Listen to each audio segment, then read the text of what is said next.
There's a story buried deep in Charleston's auction records that nobody wanted to talk about. Not then, not for over a century afterward. It's about a young woman who was sold 17 times in just 4 years. 17 times. Think about that for a moment. Wealthy men paid premium prices for her, and then within days, sometimes just a single night, they'd sell her again at massive losses. They'd refuse to explain why. Some of these men abandoned their entire plantations after owning her for less than a week. Two of them died under circumstances their families desperately tried to hide. And in 1851, the auction house did something almost unheard of. They burned all her paperwork, claiming water damage, even though Charleston had no floods that year. The question that haunted everyone who knew about her was simple and terrifying. What happened during those nights that made powerful men willing to lose everything rather than keep one silent woman under their roofs? Before we go deeper into this mystery, I want you to imagine Charleston in 1847. It's the wealthiest city in the entire South, built on rice, cotton, and the labor of enslaved. People who outnumbered free whites 2-1. The elite families competed viciously, not just in land, but in status symbols, and one of the most valuable status symbols. A well-trained house servant who moved silently, understood orders without speaking, and most importantly, couldn't gossip. A mute servant was considered ideal. She couldn't carry tailies between the big house and the slave quarters. She couldn't create drama. She was, in their eyes, the perfect invisible worker dot, so when a young woman appeared at Ryan's Mart in March 1847, described as approximately 19 years old, mute, skilled in needlework and household service, she should have been exactly what wealthy planters wanted. But something was wrong from the very beginning. The auctioneer, a man named Virgil Haskett, who'd been in this business for 20 years, later wrote to his brother that the woman's paperwork felt wrong. The handwriting changed halfway through the document. Dates were smudged.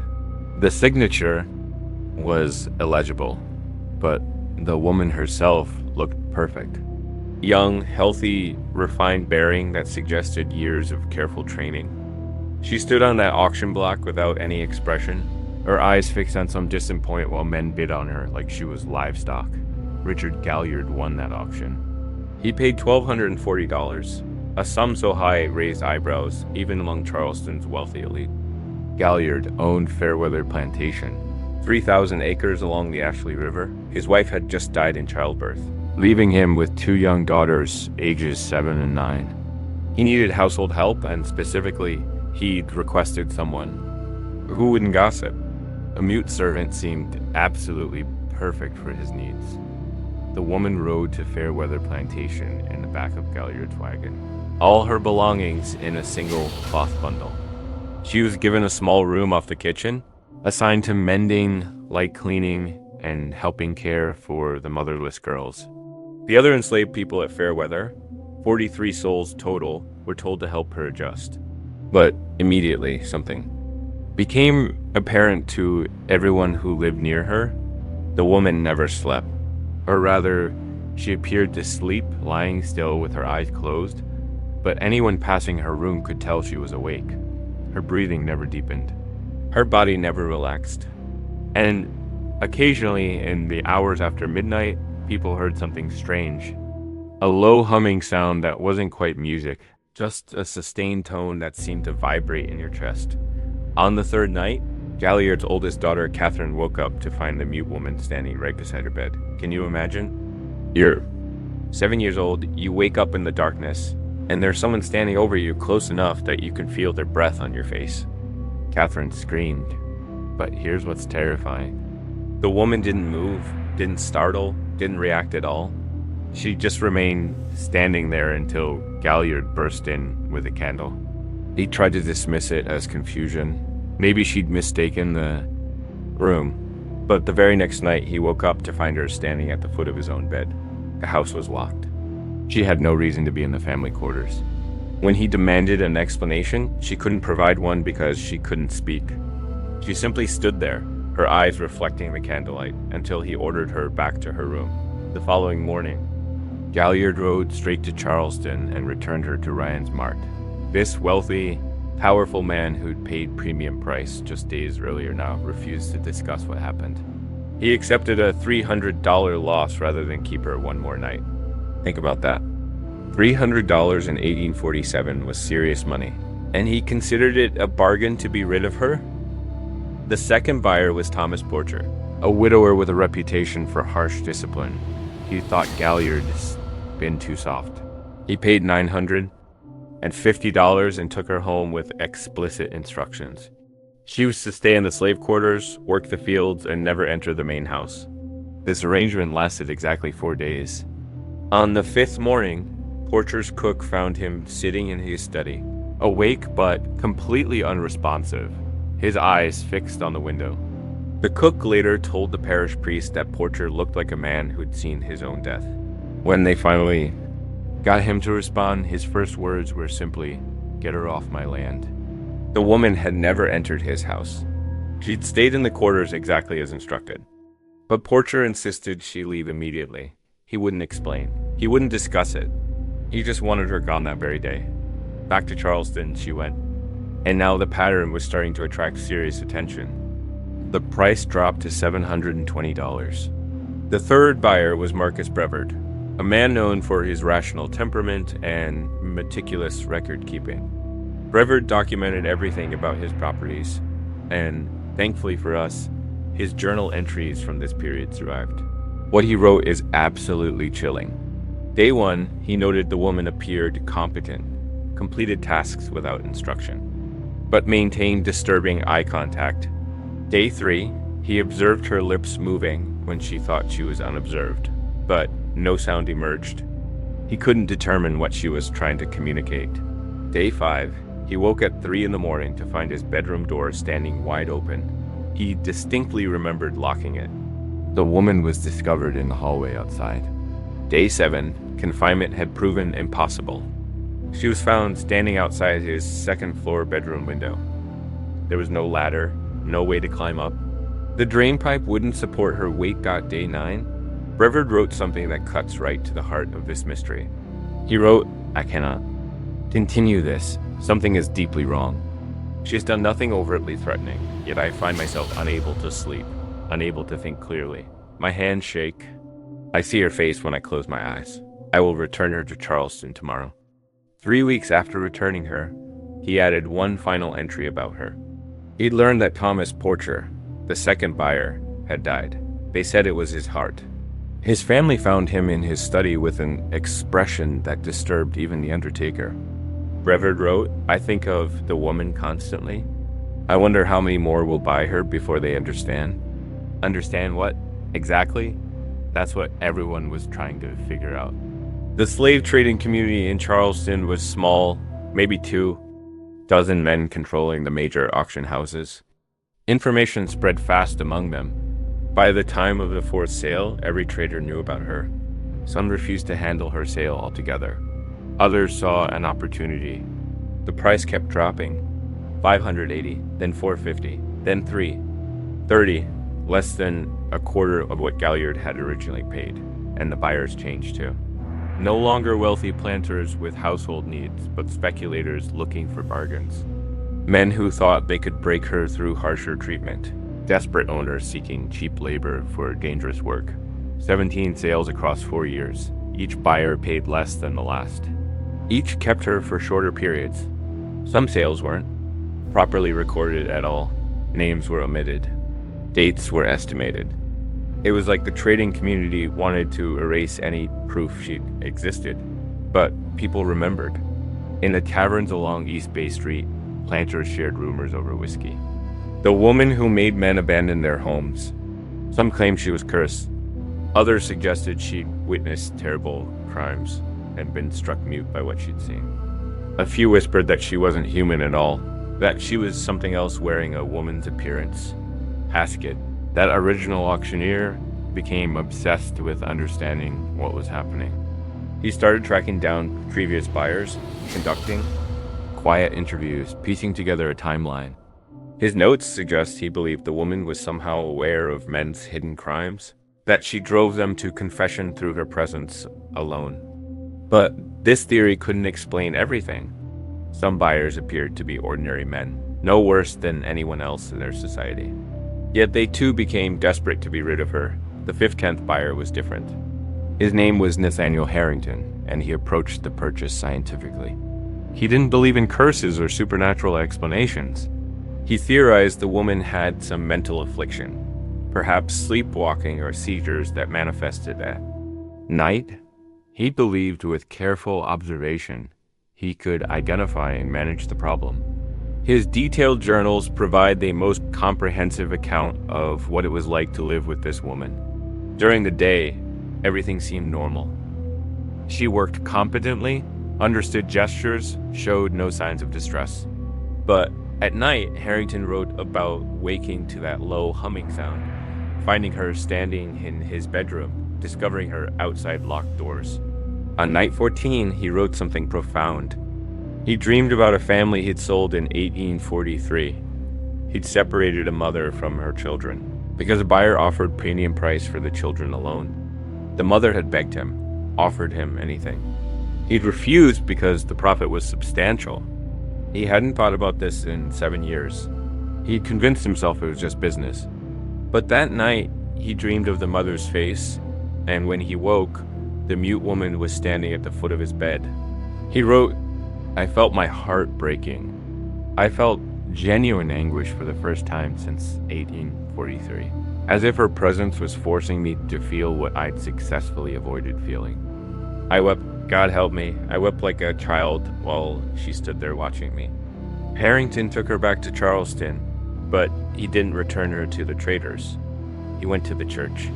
He confessed everything to the priest, who told him something. Remarkable. Perhaps God has sent you a mirror. Perhaps she reflects back what you carry inside. The question is whether you're brave enough to look. Church records show that Harrington made a substantial donation that month and freed 3 families, 11 people total. He also changed his will to free all his enslaved people upon his death, but the woman's journey wasn't over. She was sold. Again, the 16th buyer, Cornelius Gage, was a hard man who thought previous owners were weak. He locked her in a rice barn at night, separate from all other buildings. Within 3 days, his entire rice crop began failing. Equipment broke. Workers were injured. His overseer said the plantation was cursed and they needed to get rid of her immediately. Gage refused. He kept her for 3 weeks. During this time, he began to deteriorate. He stopped sleeping, talked to himself, would stand in his fields at night, staring at the barn where she was locked. On the 21st night, Gage went to the barn himself. He stayed inside for nearly 2 hours. When he emerged, his overseer said he looked broken, like a man who'd been forced to watch his own soul laid bare. The next morning, Gage freed every single person he enslaved, all 47 of them. He gave them papers, supplies, money. He told his overseer the plantation was finished. Then Gage did something unprecedented. He took the woman to the Charleston port and gave her to a ship, captain sailing to Nassau in the Bahamas. 6 weeks later, that captain returned looking like a man pursued by death itself. He told Haskett that during the voyage, the crew experienced vivid nightmares about their worst actions. His first mate screamed about a child he'd abandoned 20 years earlier. Another sailor confessed to murder. The captain himself dreamed repeatedly about a warehouse fire that had killed 3 men. A fire he knew was deliberately set by his business partner for insurance money. He profited from those deaths and never said a word. When they reached Nassau, he paid a local planter to take her and left port immediately. But that wasn't the end. Weeks later, Haskett received a letter from Nassau. It said simply, "Returning your property on next ship to Charleston. Cannot keep her. Will accept no payment. Destroy all records of this transaction." The woman arrived back in Charleston in March 1851, exactly 4 years after her first sale. She'd been sold 17 times, driven men to confession and ruin, crossed the ocean, and returned. And she looked exactly the same, unchanged, unbroken, silent. Haskett refused to sell her again. He couldn't, but he also couldn't legally free her. The tangled chain of ownership made that impossible. So he did something that went against every instinct from 20 years of trading human beings. He gave her a room behind his office, paid her a wage from his own pocket, and began investigating her origins. What he discovered changed everything. He traced her back to a planter named Edmund Leal, who'd owned her since 1842. Leal had systematically bred enslaved people for sale, selecting women and men based on physical characteristics to produce children who'd bring the highest prices at market. This woman, whose name was Rachel, had been part of this breeding program. She'd given birth to 3 children. The first, a girl, was taken at 6 months old and sold. The second, a boy, was taken at 4 months and sold. The third died 6 hours after birth. Leal became convinced Rachel had somehow willed the child to die rather than let him take another baby from her. As punishment, he ordered her whipped 10 lashes a day for 7 days. On the 7th day, while receiving the final lashes, Rachel did something that changed everything. She'd taken 69 lashes without making a sound. But on the 70th lash, she turned her head, looked directly at Leal, opened her mouth, and made that sound, that low tone that vibrated in your bones. While making that sound, she held his gaze without blinking, without flinching, showing nothing except terrible calm certainty. From that day forward, Edmund Leal began to deteriorate. He couldn't sleep. He started seeing Rachel everywhere. He began having fits of conscience, suddenly questioning practices he'd followed for decades. His son, Gerald, later told Haskett that Edmund said when Rachel made that sound, while looking at him, something changed in his perception. As if she'd opened a door in his mind, and all the things he'd carefully avoided thinking about came flooding through. He said he could feel what she felt, that he understood for the first time what it meant to have your children taken. To be powerless, to be treated as less than human. 3 weeks later, Edmund Leal's heart gave out. He was 53 years old. Haskett realized something profound. Rachel wasn't cursed. She wasn't supernatural. She was simply a woman who'd been pushed beyond human endurance and had somehow found a way to reflect back at men the cruelty they'd inflicted. Every man who bought her carried secrets, dark ones. Her presence forced them to see themselves clearly, perhaps for the first time, to feel what they'd made others feel. And most of them couldn't survive that clarity. When Haskett told Rachel everything he'd learned about her children, about the breeding program, about Edmund Leal, she sat quietly for a long moment. Then she did something she'd never done in his presence. She reached out and touched his hand, just briefly. Her touch was gentle, almost forgiving. Haskett broke down and wept. In the weeks that followed, he made decisions that would have shocked anyone who'd known him. He hired someone to search through sales records, trying to trace her children. They found 17 possible matches spread across Georgia, Alabama, and Mississippi. 3 had died. The others' fates were unknown. When Haskett showed Rachel this information, she wrote a question on a slate he'd provided. Can you help? He knew what she was asking. Could he help her find them? Could he help her, a woman with no legal rights, reach her children and perhaps arrange their freedom? The honest answer was no. It was impossible, dangerous, potentially illegal. But he looked at this woman who'd survived horrors he couldn't imagine, and he couldn't refuse. Over the next 4 months, using his network of contacts, he gathered more information and narrowed the list to 5 strong possibilities. But confirming which were actually Rachel's children would require something he couldn't provide.